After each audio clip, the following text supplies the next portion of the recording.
Welcome to the leftovers.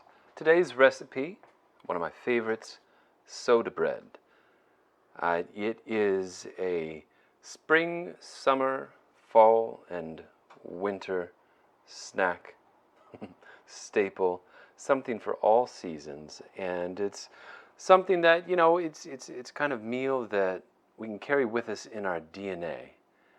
And the great thing about it is made from 4 simple ingredients: buttermilk, flour, baking soda, and a little bit of salt. So let's start with our flour. We're going to use 3 2/3 cup flour in a mixing bowl that is slightly too small for this recipe. But since it's what we have on hand right now, we're going to go ahead with it.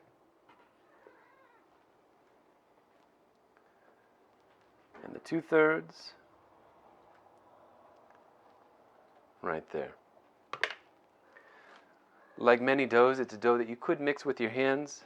I like to use a couple of forks just to kind of spread it out and aerate in between. It creates an extra fluffy texture. Along with that, we're going to use a teaspoon of baking soda. If your daughter has taken your teaspoon measuring cup and used it for projects, then, estimate. Along with that, we'll use the same amount of salt.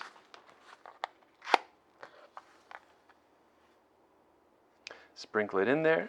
And before we mix in our buttermilk, we're going to whisk this. Rather than use whisks, we can just use forks since we have them out. Mix it all around.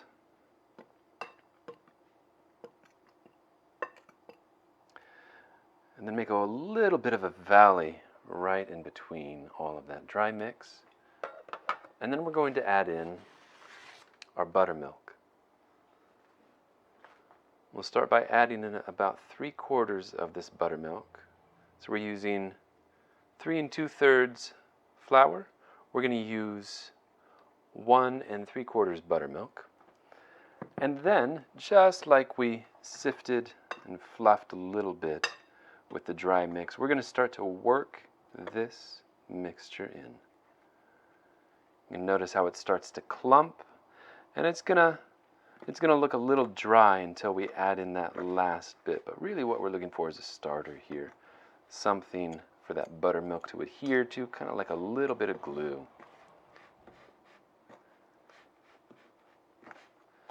There we go. It's mixing in. Enough so that we can add in the rest of the buttermilk.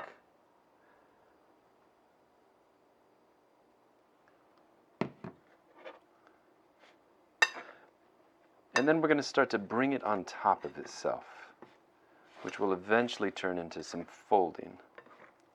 Which is like any dough.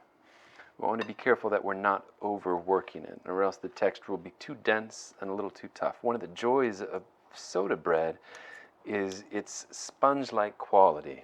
One of my favorite things to do with it is, well, besides eat it any time, is fry it in some butter or bacon grease for breakfast and put some scallions or chives on top of it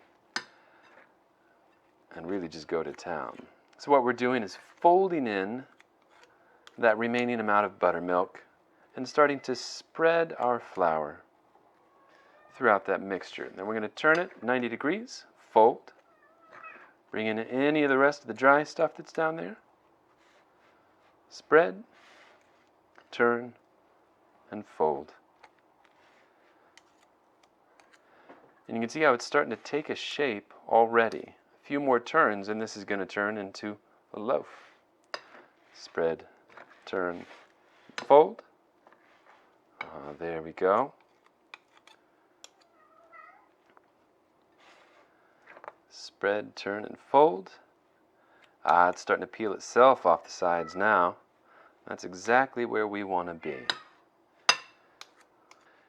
And if yeast wasn't available, then, well, we don't necessarily have a dough that rises, with the exception of something like baking soda, which reacts with the acid in the buttermilk, which makes it slightly different than your your run-of-the-mill skim 2% or vitamin D, and starts to create bubbles when heat is added. It is that addition of heat combined with the baking soda acting with the acid that is able to help the bread rise without a yeast. There we go.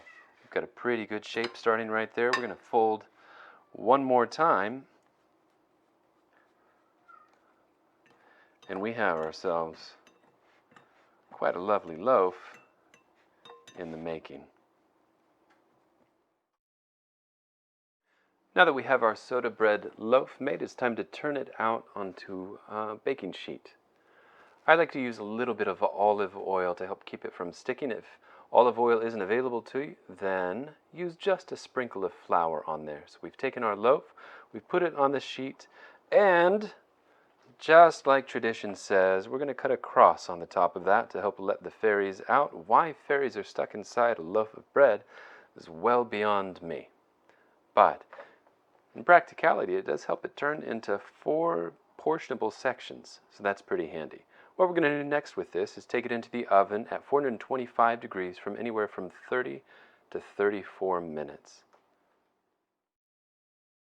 And there we are, fresh out of the oven, a lovely loaf of soda bread.